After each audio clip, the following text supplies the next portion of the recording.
devoir, fidèles téléspectateurs amoureux de l'émission 30 minutes pour convaincre. Bonsoir et bienvenue au menu de cette émission. Nous avons des actualités qui nécessitent d'effrayer la chronique de l'actualité en République démocratique du Congo, la destitution de Jean-Marc Kaboul comme étant président AI de l'UDPS, ainsi que la sortie médiatique de Martin Fayoulou dans la vie de l'Istala à l'Équateur. Donc, ça fait débat ce soir et sur ce, je ne suis pas seule pour analyser ces deux sujets. En face de moi, nous avons l'habitué invité de cette émission, analyste politique Adolphe Arokat Moukounsi. Bonsoir et bienvenue Adolphe. Bonsoir Maïla, aujourd'hui quand même tu as bien prononcé maman. C'est une nouvelle année. Vraiment, nous sommes dans une nouvelle année avec des bonnes actions, donc on doit toujours commencer avec ça, des... c'est bien. Vraiment. Ouvrons quand même cette émission. Je vais d'abord y revenir avec vos propos d'autrefois. Autrefois, vous nous avez dit que l'IDP c'est juste un parti désorganisé et désorienté du monde. Je sais que les gens qui pouvaient peut-être me contredire sont tentés de subir, de vivre la réalité.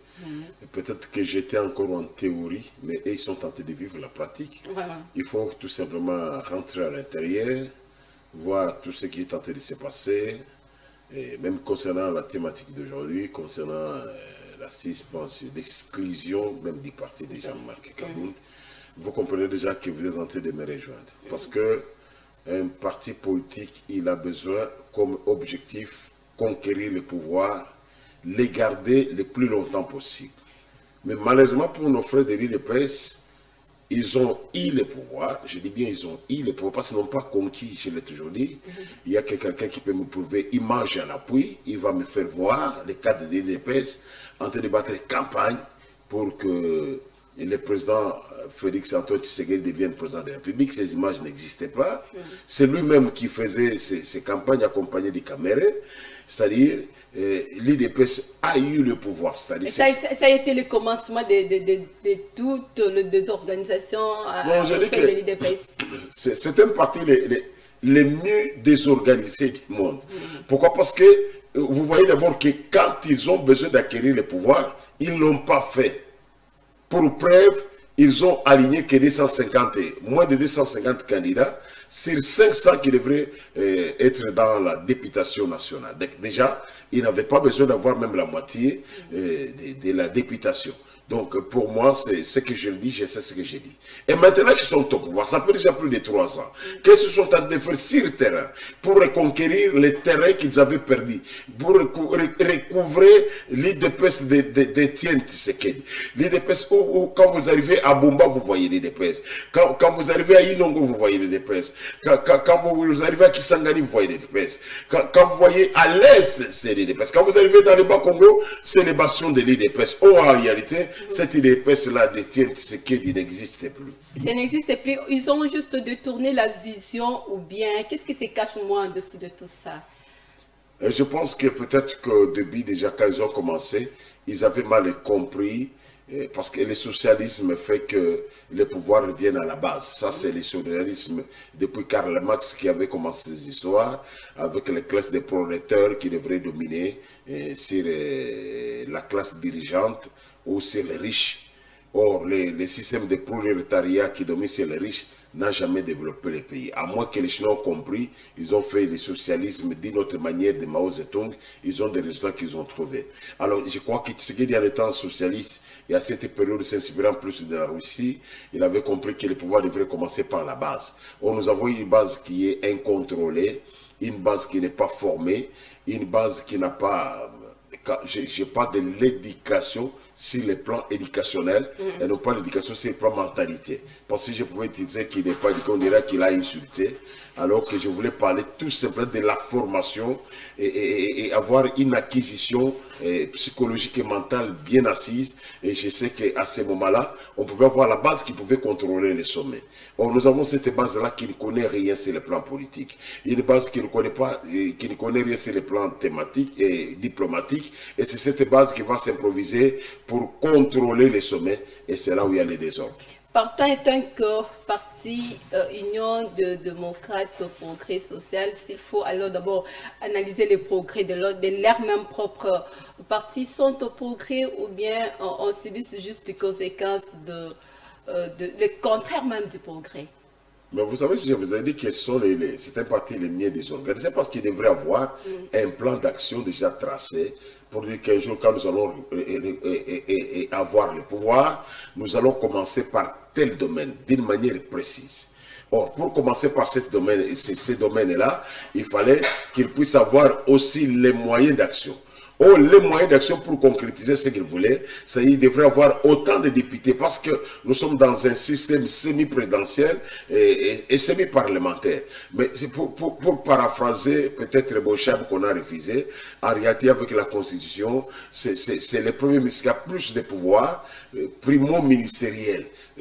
Il a parlé des systèmes primo-ministériels, les gens ne voulaient pas les comprendre, mais partant de la Constitution, vous allez trouver que c'est réellement un pouvoir primo-ministériel. C'est le Premier ministre qui a beaucoup de pouvoir, qui doit diriger le pays au quotidien. Or, ce Premier ministre qui doit diriger le pays au quotidien, il n'est pas de l'IDPS. C'est-à-dire, il ne doit pas dépendre totalement de l'IDPS. Et parce qu'il y a alliance, parce qu'il y a coalition, tous ces ministres qui sont dans la coalition, qui sont coalisés, ils ne dépendent pas totalement du président de la République. Ils dépendent d'abord des présidents de leur parti politique avant de dépendre des lycées. C'est pour dire tout simplement que si les DPS étaient organisés, ils devraient déjà prévenir ces choses. Et à ce moment-là, on pouvait voir le projet de société de l'IDPS.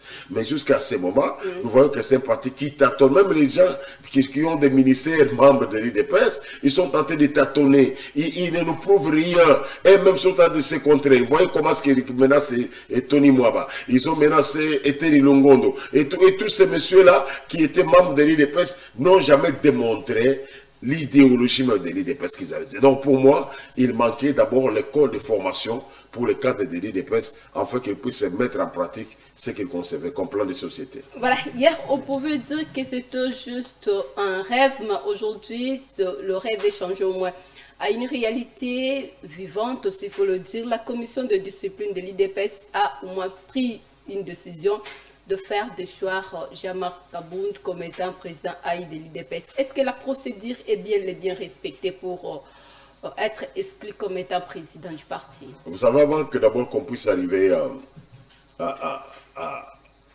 cette conclusion de la décision du comité disciplinaire, mon frère Jean-Marc Kabound, il a toujours brillé par tout simplement un esprit d'ego, pour ne pas dire de l'orgueil.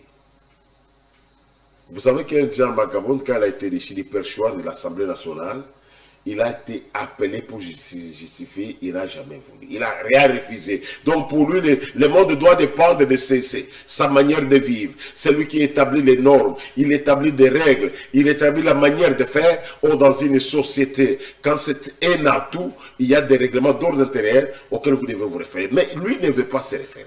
Donc je vois en ces messieurs un dictateur. Parce qu'il ne veut pas accepter à la volonté sociétale. Et quand il s'agit maintenant de cette commission-là disciplinaire, il a été invité, d'après les rapports que nous avons suivis, Wakwenda qui parlait, qui dit, il a été invité à 2 reprises, il a refusé de venir se justifier. Vous voyez que déjà lui-même, il prime par tout simplement un ego. Et s'il n'y a pas de parole au moins à pouvoir maintenant, donner comme étant... Dans une démocratie, quand on vous invite, lui qui fait les droits, il connaît que l'invitation, c'est pour vous informer, peut-être sur le terrain, vous devez aller vous justifier. Il devrait arriver, parce que ce sont des frères, ce sont les membres de son parti politique. Il devrait se présenter devant ces gens-là, s'expliquer, peut-être qu'il pouvait tourner des dividendes, qu'il pouvait le profiter. Mais il refuse. C'est-à-dire, il dit tout simplement que ce que moi je fais, vous devez obtempérer. C'est comme si le parti, il lui appartenait, ou ça ne lui appartient pas. Et surtout, que sur le plan aussi de leur organisation interne, comment on peut avoir, sur le plan de leur statut, les présidents intérimaires n'existaient pas. Un président AI, et même si on pouvait aller en droit administratif, un intérimaire ne peut pas faire 3 ans. L'intérim, ça se fait pendant 3 mois. Lui, Kaboun, qui apprend le droit, qui est un apprenti des droits, ou un pratiquant du droit, il connaît que l'intérimaire ne peut jamais le mourir 3 ans. 3 mois. Mais lui, il est intérimaire pendant 3 ans. Voilà, Adolphe, s'il faut. C'est-à-dire lui-même a glissé. Voilà. S'il faut essayer un peu d'éclairer l'opinion par rapport à tout ça, pendant tous ces temps, la commission de discipline était où? Lorsqu'ils ont vu qu'il a déjà dépassé y arriver. 3 ans. Donc, nous voyons déjà que lui, Kaboun, étant sur le plan du droit illégal, illégitime, avec son poste, parce que c'était un mandat qu'on avait confié, il devrait d'abord comprendre que quand ce monsieur, mais on le sait, travailler comme ça dans cette illégitimité, je dois me présenter devant ce monsieur, s'expliquer, peut-être il pouvait le convaincre et continuer à travailler dans l'illégitimité. Donc là, c'est lui qui va faillir.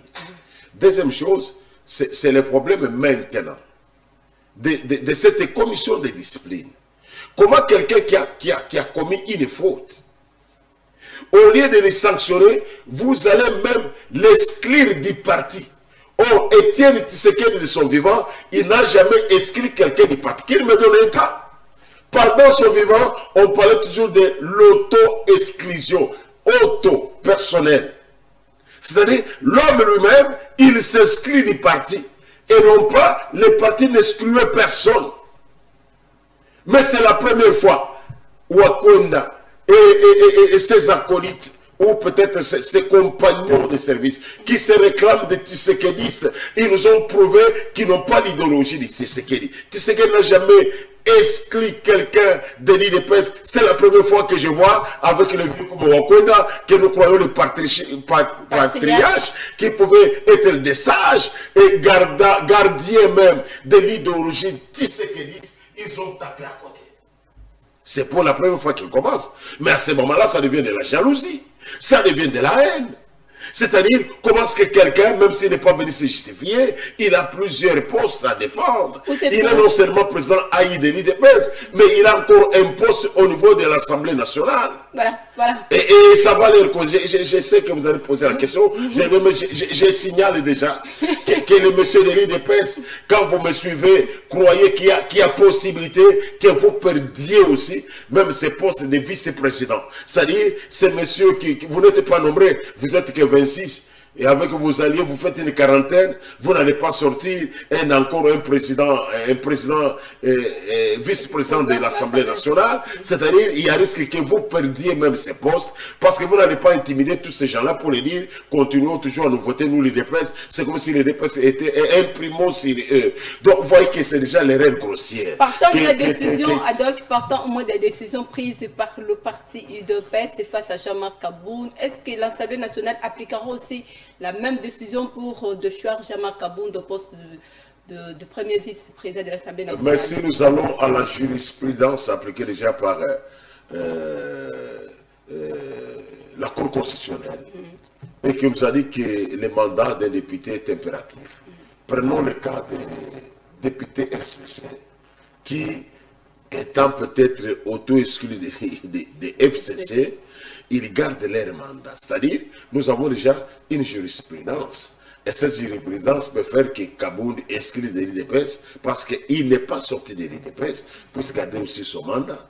Et à ce moment-là, ça devient compliqué. Vous n'allez pas dire, vous n'allez pas lui pousser de démissionner parce que vous l'avez déjà exclu et vous n'avez plus encore l'autorité sur lui. Comment vous allez lui pousser à démissionner? C'est là où j'ai compris que l'IDPS, même ceux qu'on croyait être sages, ils ont manqué la sagesse. C'est-à-dire, vous n'allez pas me dire, moi, c'est comme une femme que vous m'avez déjà chassée dans votre maison. Vous nous dites, n'allez pas voir telle personne. Mais non, elle ne dépend plus de vous.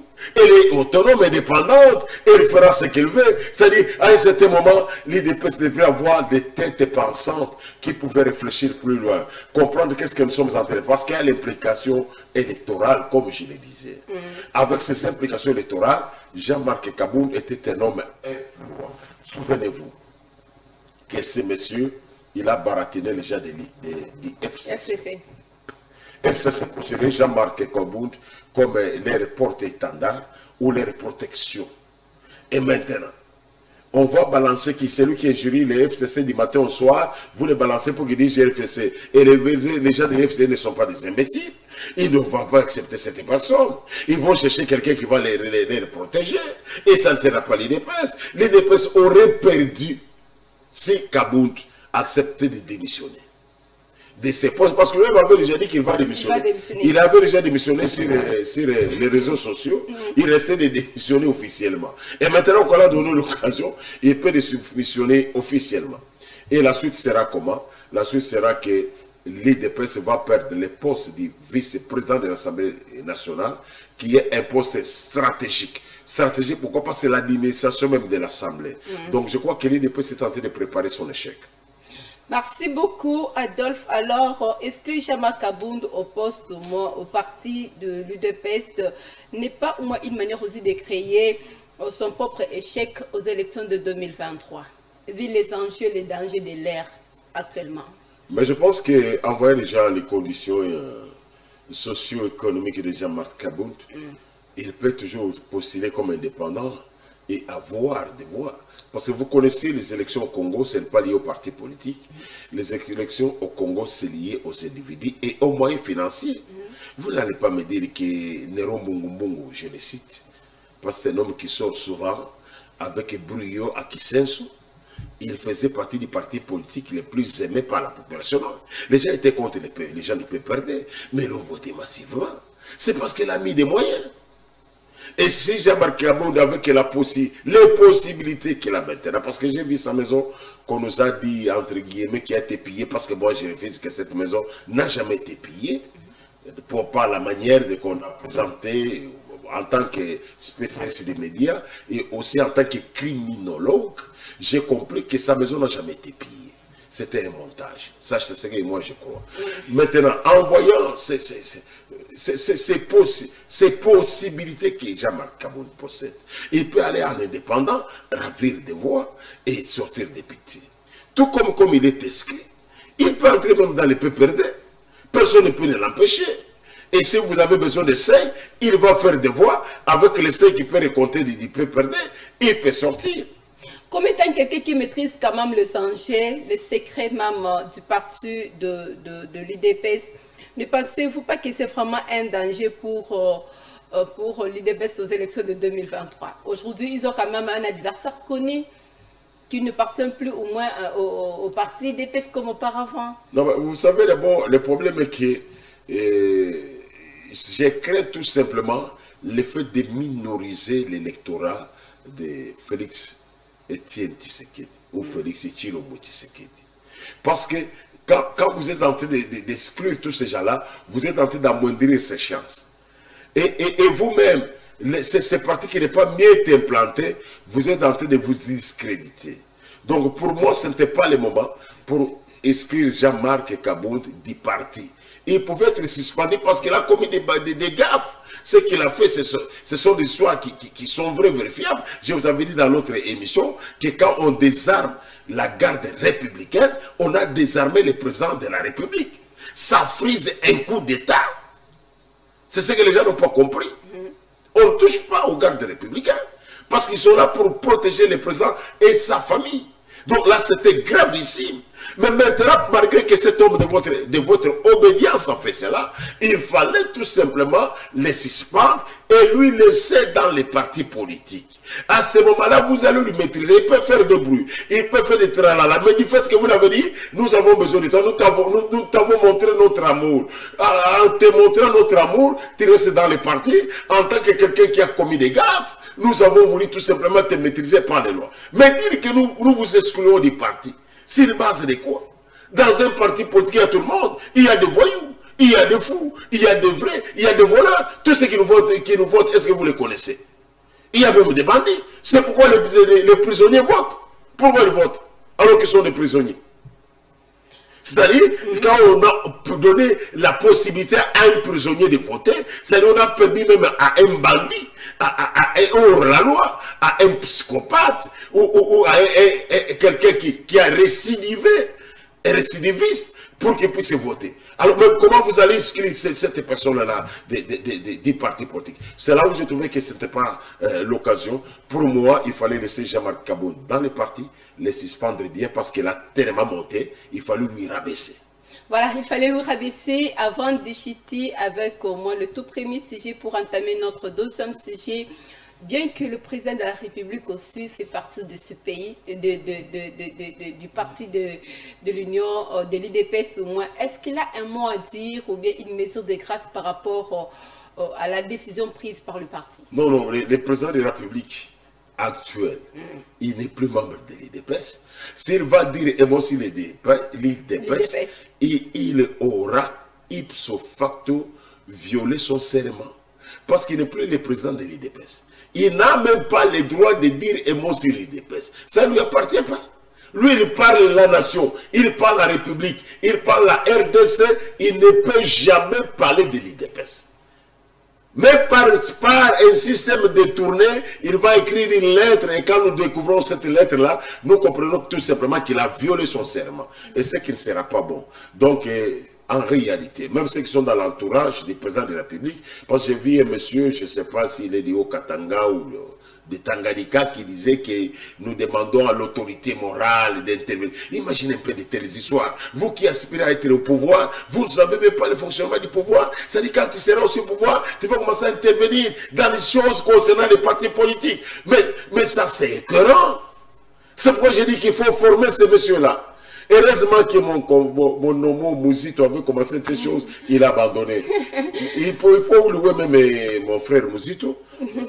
Dans le cadre des partenariats, oublier qu'il est de la Mouka, pour qu'il puisse former ces gens-là, c'est le fonctionnement des partis politiques. Vraiment, si nous sommes au moins avec, nous partageons de mêmes ambitions, mêmes idées avec Aimé Bidoya, nous allons juste du côté de la régie pour avoir les réactions, l'arrivée de Martin Fayulu dans la ville de Lissala et on se retrouve juste après.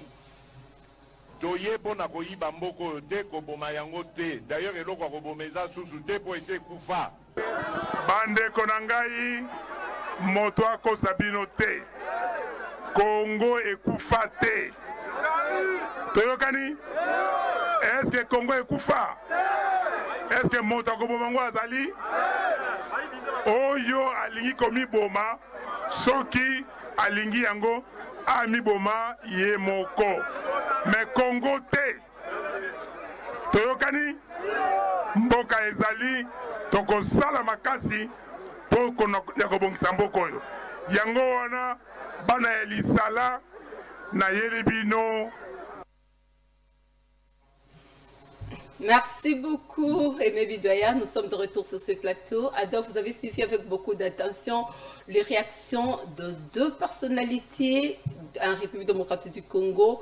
Le président Félix avait dit que Mbokessi Koufa et Luka Kobomezati, le Martin Fayulu opposant, vient s'opposer pour dire que le pays n'est pas encore mort. Vous savez, c'est comme quand nous on grandissait. On avait notre voisin, non, une voisine qui était métisse. J'étais tellement son opposant. Donc si cette voisine dit tout simplement que les bonbons est sucré, je disais que c'était amer. C'est ça les grands problèmes que nous avons au Congo. D'abord, il y a des émissions que nous avons fait avec vous. Je vous avais dit qu'il n'existe pas des opposants au Congo. L'opposition n'est pas de marcher sur les pas de quelqu'un qui est au pouvoir pour les contredire. J'ai des images, je crois que je vais chercher ça.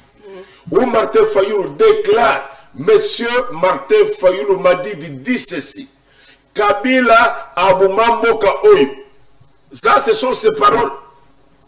Et il arrive à l'Issala parce que c'est qu'il a confirmé ce que lui a dit. Il dit que Mboka Koufate. Kabila Abumamboka Martin Ulubayango. Maintenant, Kabila Abumamboka Oyo. Mboka c'est comme colonie pour les Royaumes et ça bien. Deuxième chose. Moi, c'est ce que je devant la scène. Je vais vous amener des images de quand il descend de l'avion. Il s'incline, il baise le sol. C'est l'image des occultistes. Quelqu'un qui veut me contredire, qu'il puisse me dire, je connais même, je vais vous, en privé, je vous donnerai les images, je vais vous dire qui est cette personnalité religieuse importante qui fait partie des occultistes, parce qu'ils sont nombreux, ils sont très forts, je ne vais pas citer leur loge, je vais vous dire dans les à côté, et vous allez remarquer que ces messieurs les représentants là, dans chaque pays où il arrive, le premier signe qu'il fait, c'est ce que notre frère de l'église du réveil fait. Qui l'a appris de faire ça? S'agenouiller quand vous arrivez dans un coin, vous baisez le sol. Qui lui a dit ça? Dans quelle tradition biblique? Parce qu'il est notre frère des églises du réveil. Là, ce sont juste, vous voulez nous prouver le faiblesse de Martin Fayulu. Non, je voulais vous faire tout simplement, je les soupçonne. C'est pour vous faire que je soupçonne notre frère en Christ. Je les soupçonne maintenant d'appartenir dans des loges. Or, les gens qui sont dans des loges n'ont jamais développé les pays. Je reviens pour dire. Voilà. Les mêmes messieurs de la Moka nous ont dit que Tshisekedi est en pré-campagne. Il faut qu'il soit arrêté. Et lui, ce qu'il fait, ça s'appelle comment? Pour ne pas les citer, vous avez suivi Pengue qui a parlé sur les médias, qui c'est en pré-campagne, tout ça, il faut les traduire en justice. Est-ce que Pengue peut nous dire encore que Martin est en pré-campagne, il faut les traduire en justice? Et retournons maintenant à la réalité. Qui ne sait pas que ce pays est déjà cadavre? Mais le pays, tu sais qu'il a bien parlé, il est cadavre. Mais moi, j'ai dit que c'est déjà enterré, on se met dans, c'est déjà mis dans un puits, il reste tout simplement qu'on mette des sables à l'intérieur. Je prends un exemple. Un pays qui n'est pas de celui où l'économie dépend totalement des étrangers. Même les boutiques, ça dépend des étrangers. Même les étrangers, donc les Zando, vous ne pouvez pas y être étranger. Vous allez me dire que cette histoire existe. Dis-moi tout simplement, dans un seul secteur où nous dépendons de nous-mêmes, ça dépend de l'extérieur. Un pays qui est vivant, l'économie ne dépend pas de l'extérieur. Un pays qui est vivant, son mouvement économique ne dépend pas de l'extérieur. Dis-moi, c'est les banques congolaises. C'est quelles banques? Parce qu'on dépend de l'extérieur. Mais ce pays déjà cadavre. Ce pays déjà cadavre, Adolphe, il y a aimé qui nous dit que c'est notre au moins cette émission, le président de la République est au mandat, ça fait au moins 3 ans déjà, s'il faut évaluer son bilan, parce qu'il a quand même confirmé que le pays est déjà mort, bien que vous le dites que les gens ont cadavre, alors que Martin Fayulu Palobi, franchement, nous avons au moins 3 propos, 3 réactions différentes. Non, Martin Fayulu a rejoindre Biso Aloba, Yende Mutoloba Liboso, qui est Kabila Bomambo Koyo. Yé Martin Ibi Bisika Babasaki na Kabila Finimboka na Kingo Ikofi. Martin connaît? Mais le président en place aussi l'a confirmé. Lui, il a ressuscité ça. Tshisekedi est arrivé, il a refait cadavre où il matin à Monawan. A mon cadavre, ils ont sympathé. Les cadavres ne veulent pas ressusciter. Voilà, cadavre il qu'on ressuscité alors que Martin Fayulu a dit quand même qu'il y a des mesures, des mécanismes pour faire ressusciter encore la République démocratique du Congo. Quelles sont les procédures, les mécanismes? Martin Fayulu était dans la députation provinciale à proposer à Tarla Mokoya pour développer la province. Il était dans les députations nationales, il n'a jamais proposé pour développer le mécanisme. À un niveau inférieur au Yébité. Et ça, au moins le temps, vous avez indiqué, quand il y a que Martin ne vous trompe pas. Je vous dis que Martin n'a pas la capacité de diriger notre pays. Qu'il y a quelqu'un qui veut me contredire, moi je vous dis, ça m'engage. Martin n'a pas la capacité de conduire Mboka. Tout ce qu'il fait, c'est faire des coups d'État. À ça, le coup d'État n'a dit ça. C'est tout ce qu'il fait. Il s'est accompagné de la mort. Batouille sur ma salle qui 3 mois, mais comme il tourne a changé. C'est tout ce qu'il connaît faire. Martin n'a pas la capacité à vous développer. À ça, déjà, même territoire, pour développer. Il a dirigé le territoire où même son parti politique est si ça existe depuis quand? Comment est-ce que vous allez nous dire un mensonge? Les gens de l'île de Pesse Basaki n'est beau, n'a pas conseillé pour qu'elle ballonguité, mais ça c'est du mensonge. Il ne doit pas faire gober ça. Ce n'est pas l'État de nous tromper. Il n'a pas la capacité, il n'a jamais démontré, il a démontré ça où? Quand quelqu'un ne sait pas gérer d'abord l'hôtel qu'il a, bah tu vas ça payer pour là. Maintenant, il va nous développer nos mains. Madame, ça c'est du mensonge. Si Martin avait la capacité d'abord dans l'hôtel, on pouvait avoir des femmes de house dans chaque province. J'allais faire une publicité de quelqu'un que vous connaissez.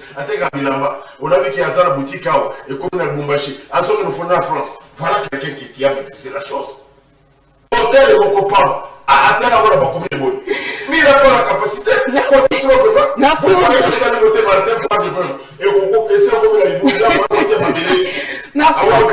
Merci beaucoup, Adolphe, d'avoir répondu à notre invitation ce soir. Nous sommes arrivés au moins à la fin de cette émission, fidèles téléspectateurs. Merci de nous avoir fait confiance au moins tout au long de cette émission. Nous disons merci aussi à Aimé Bidoya qui a assumé la réalisation de toute l'émission de cette soirée. Merci de nous avoir suivis. Bon suite de programme sur nos antennes. On se retrouve le mercredi à 15h30. Aurait le plaisir d'avoir un nouveau numéro bon début de la semaine. Au revoir.